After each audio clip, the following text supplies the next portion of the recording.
And welcome back to the Daily Dribble Podcast, guys. As always, I'm your host, Nick Zammit, here back with part two of a two-part series going through and giving compliments to every team within the league. Now, as I dubbed last week, 'tis the season of giving as we approach Christmas. Last week, I went through and gave compliments to all 15 Eastern Conference teams. This week, I'm tackling the Western Conference. Very, very excited to get into that momentarily. I found this considerably more difficult, I think, than the East. But looking forward to sharing my thoughts momentarily. Before we do so, though, a big shout out to both Stadium Scene and The Cover, both those networks continuing to showcase my work here at the Daily Dribble, as well as a whole host of other content creators in and around Australia, New Zealand, the US, and Canada. Very, very appreciative for all their continued hard work and support of me. It really does mean a lot. Likewise to all of you guys tuning in and week out, whether it's watching on YouTube, tuning in on Apple Podcasts or Spotify, or just staying up to date with all the socials, Instagram, Facebook, YouTube, Twitter, and TikTok, getting all your latest news from the NBA and the NBL. It does mean the world to me, and I appreciate you guys sharing all your thoughts on what I got right and what I got wrong with the Eastern Conference last week. As I said, dubbed this little segment, "'Tis the season of giving." If you haven't already checked it out, part one dropped last week, going through and giving compliments to all 15 Eastern Conference teams. I'm really trying to enjoy Christmas this year. Years gone by, I don't know, I've just found it a stressful little period. I've often been working across the kind of the festive season. It's not the case this year. Really going to try and enjoy it. As I'm sure many of you are, it's a special time of year, spending it with friends and family, and for many, it's the most magical time of the year, as it's often dubbed. So in the spirit of giving, as I said last week, I want to give out compliments this week. And regardless of, a lot of teams have started their seasons well, a lot of teams not so well. But I think every single franchise has at least one thing they can feel hopeful or optimistic about. So today I want to share that one thing. As I said, let me know what I got right, what I got wrong. We've got 15 teams to rattle through here. Without further ado, let's kick off with the Dallas Mavericks. Now, my compliment for them is the fact that they've got more depth than expected. I think the Mavs have retooled really well in the offseason. The acquisitions of Klay Thompson certainly, I wouldn't say it's paying dividends just yet in the starting lineup, but it was a big signing nevertheless. That just complements the top-end talent that they've got there in Kyrie Irving and Luka Doncic, but they've also managed to kind of build enough depth in that second unit. You look at players like Quentin Grimes, Maxi Kleber, Najee Marshall, Spencer Dinwiddie, players like that coming off the bench. I think they're in a really good position to kind of deal with injuries and missed games and things of the kind at the moment. Their depth is certainly better than I had expected.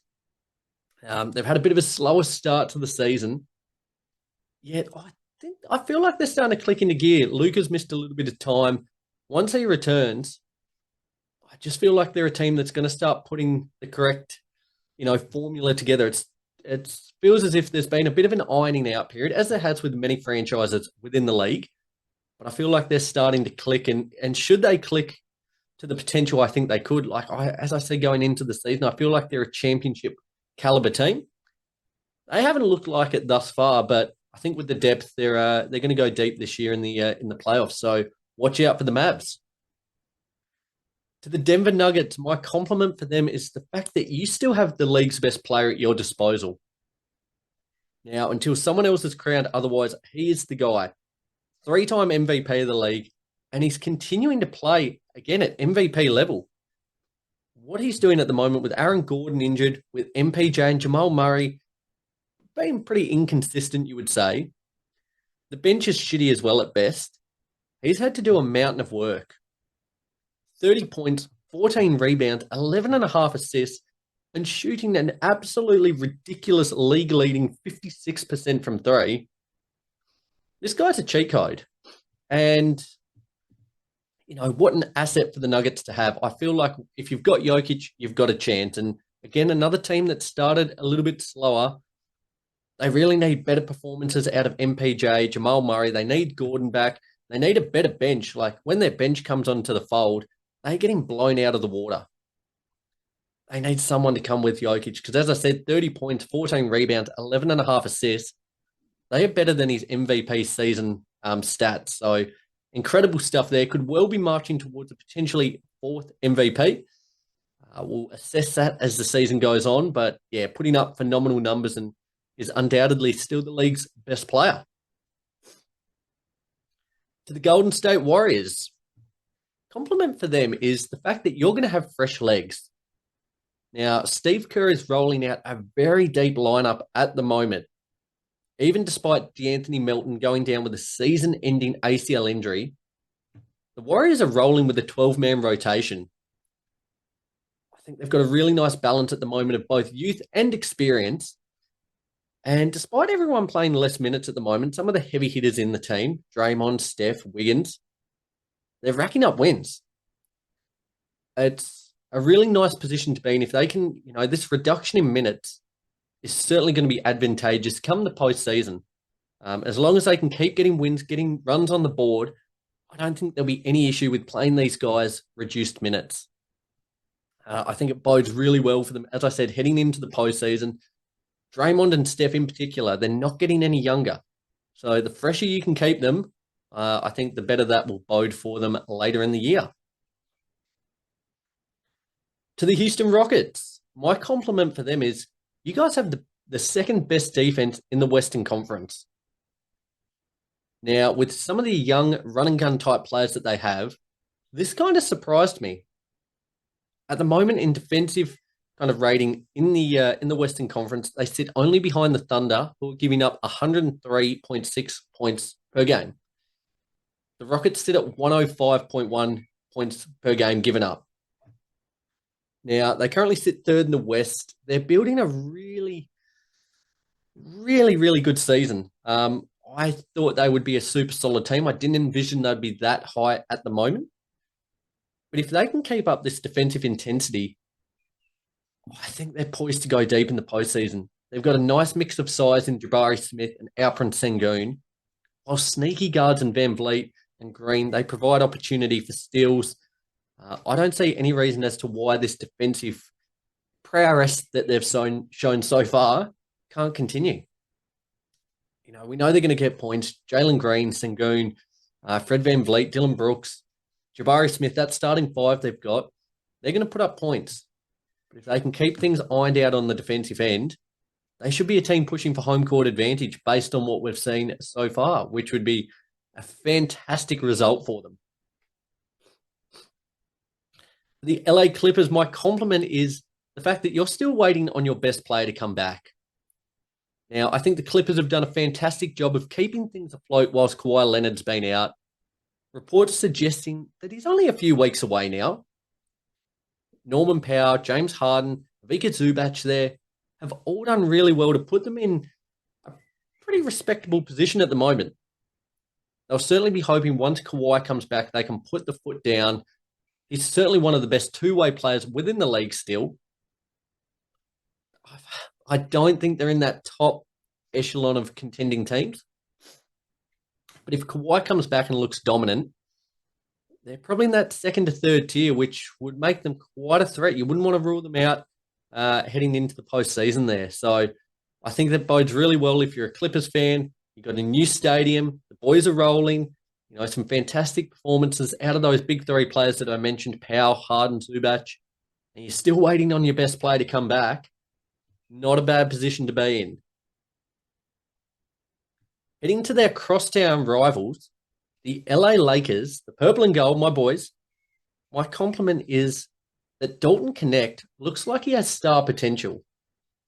Now, I was looking at going the AD route, LeBron route. It seemed too obvious. So I wanted to shine a little bit of a light on the 17th pick in this year's draft, Connect, averaging only 11.5 points, 3 rebounds, and assist. He's going at 45% from three. But he's showing the ability to be a serious cooker when he wants. Versus Utah the other week in the starting lineup, he dropped 37 points, 7 rebounds, 2 assists, and went 9 of 12 from three. Followed it up with a 27-point performance.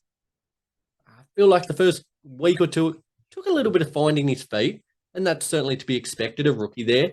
The bright lights of LA shining upon him, but he's starting to build a really nice season. And as I said, he certainly looks the business. He doesn't look overawed by the moment. He's certainly not afraid to let it fly. And for the Lakers, this is a huge, huge tick in the win column. Getting a rookie that's going to actually complement the team from the word go. They certainly need his shooting, and he's delivering big time at the moment. So I think you've got a budding young star at your hand if you're a Lakers fan, which I am. To the Memphis Grizzlies, which is surprising. A compliment to you is you have the best offense in the West. Now, the Grizz are averaging 120.4 points per game, only behind the Cavs in the league at the moment, who are averaging 124.4 points. But they seem to just be doing it by committee at the moment. You know, you've got some big name players. Giles just come back, Desmond Bain, but they're getting production from about 9 deep at the moment. And they're doing a really good job. Like they play a fast brand of basketball, nothing too crazy though. But they've done a really good job of getting to the line and making the open shots that are presented to them. That being said, if you're a long-time listener of the show, you'll know that the Grizzlies aren't normally a team that I buy into. And I wouldn't say I'm fully believing in them just yet, but they are playing very, very well. And if they keep delivering like this on the offensive side of things, they're certainly going to continue to make their way up the standings. Again, I'll no doubt touch on this in coming weeks. Don't think I have full faith in them at the moment, but they'll turn some heads should everyone be fit and healthy come the back end of the season. To the Minnesota Timberwolves, my compliment is, despite a slow start to the season, you're only a couple of games off the pace. Now, they sit currently on the season at 8-9. Underwhelming, you would say, given the way the season went last year, the big acquisition there of Julius Randle, Dante DiVincenzo, despite losing Cat. They sit 11th at the moment. Now, as things currently stand, that's only 5 games back of OKC in first. Now, I personally think they've got quite a little bit of work to do to reaffirm themselves as a title-level team, which many people thought they would be heading into this season. Yet, if they can figure it out, they are well within striking distance of that home court territory. And I think going into the season, that's certainly what they would have been eyeing at a minimum.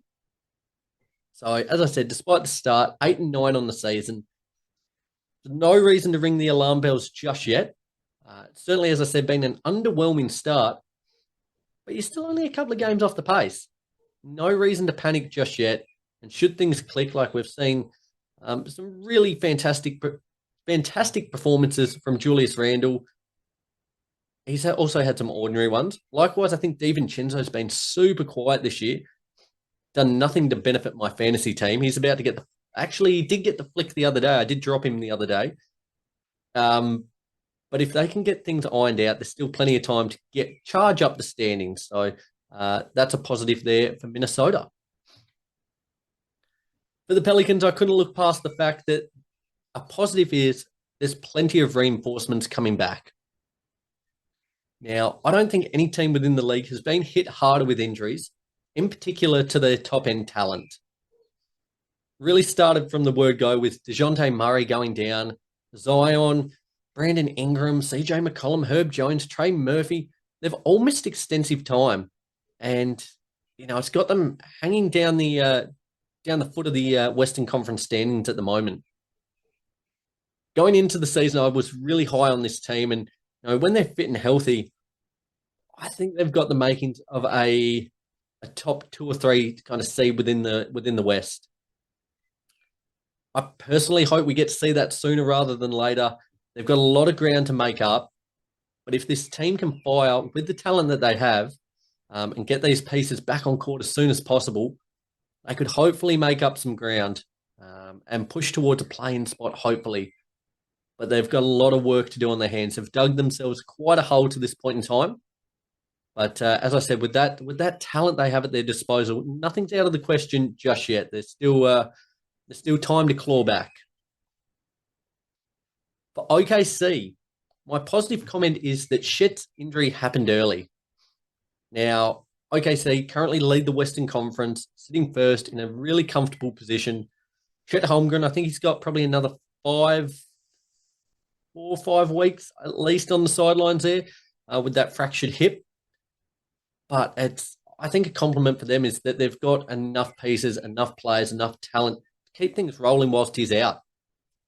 As I said, they still currently sit first within the West, a great position to find themselves. SGA is putting up MVP-like level numbers once again. Isaiah Hartenstein back now in the fold as well. There's no reason for alarm bells. And I think if you're going to get injured, this is as good a time as any if you're Chet Holmgren. So it's only a small compliment, but yeah, it's a positive there. For the Phoenix Suns, my compliment is you arguably have the best starting 5 in the league. Now, with Kevin Durant just coming back off that injury layoff, that starting 5 consisting of KD, Devin Booker, Bradley Beal, Yusuf Nurkic, and the newly acquired Tyus Jones, that is very, very formidable. I think in terms of star power, in terms of offensive firepower, that is just about as good as it gets in the league for a starting unit. I still have concerns about their depth a little bit, but if that unit can stay fit and healthy, those 5 in particular, they're dangerous. You don't want to sleep on them. They put the Lakers to the sword the other day in a really commanding performance. They took over in the second half. And it just kind of illustrated how damaging they can be. So don't sleep on them. That starting 5, that's going to be a killer. Down to the Portland Trail Blazers. My compliment is that your roster is actually competitive and kind of has potential. Granted, in the actual standings, it's not looking great for the Blazers. Looks can be deceiving sometimes. With where things sit at the moment for the Blazers, they're currently down the lower end of the Western Conference, sitting 13th with a 7-11 record. Yet they're only 3 games back of a playing spot. And with what we've seen so far, some of the Donovan Clingan in particular, Anthony Simons, I think, has been slow. But some of the young players they have at their disposal, I don't want to say it's going to be they're not a playing level team just yet, but they're a team that's going to cause upsets. They're going to play competitive, high intensity basketball, and they're building trade value in some of these pieces. So I've actually quite enjoyed watching the Blazers so far. They're kind of a bit of a Jekyll and Hyde. You don't know what you're going to get on any given night. But that's half the fun, and it's good to see them playing competitive basketball. Even, 7-11, that's not that far away from 500, to be fair. So if they can keep things rolling, I quite like where this roster's headed. Down to the Sacramento Kings, my compliment is that De'Aaron Fox is a killer. He's playing all-star level basketball at the moment, averaging 25 points, 5 rebounds, nearly 6 assists, and 1.7 steals per game.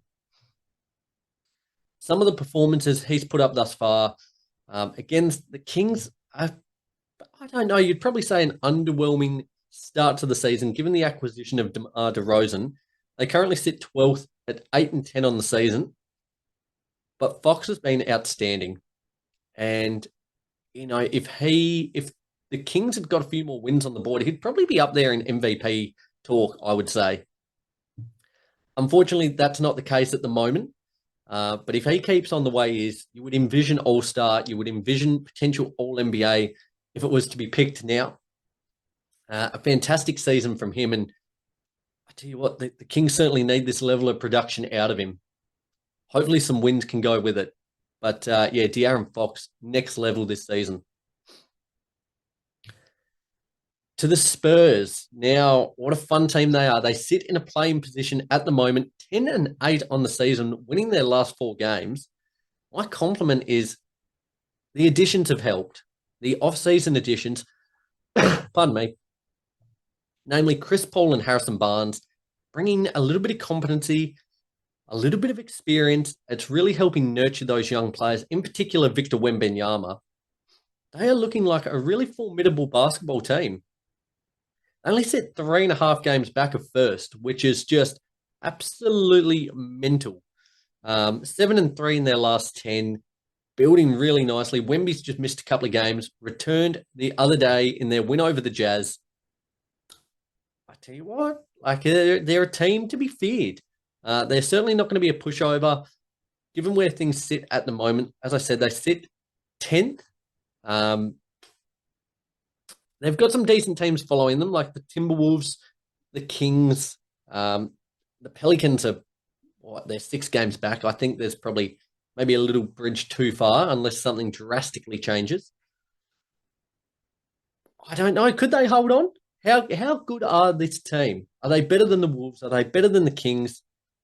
I don't know, but I'm loving seeing them play some really high-intensity basketball, and being above 500 is fair play to them. So, really enjoying watching the Spurs. And finally, to the Utah Jazz, my compliment is the fact that John Collins is an actual NBA player once again. Now, it feels as if he's almost had a few seasons out in the wilderness, has really dropped off the face of the planet, it feels as if.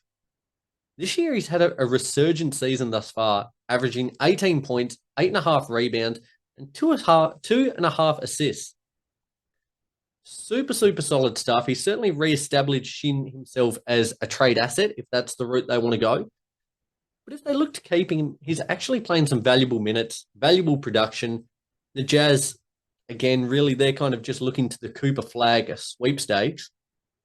But they're playing some decent ball. They're 4-13 on the season, sitting 14th. As I said, it's really just about boosting the trade value of some of these players, if that's the route they want to go. But yeah, really good to see John Collins playing actual legitimate NBA basketball once again. Guys, there you have it. We've ripped through very quickly all 15 Western Conference teams, going through and giving them each a compliment. Because as I said before, 'tis the season of giving. With Christmas now under a month away, I thought it was an opportune time to kind of give each franchise a compliment. So would love to hear your thoughts, what I got right here, what I got wrong. Be sure to let me know on all the socials, Instagram, Facebook, YouTube, Twitter, and TikTok, as well as subscribing and liking wherever you're listening to the show, whether it's watching on YouTube or tuning in on Apple Podcasts or Spotify. I certainly appreciate you guys being here with me. I want to leave it at that, though. Really appreciate you tuning in week and week out. Have a fantastic week. Another big week of NBA and NBL action coming up. And I can't wait to speak to you all again next week. Till then, remember, be good or be good at it. See you guys.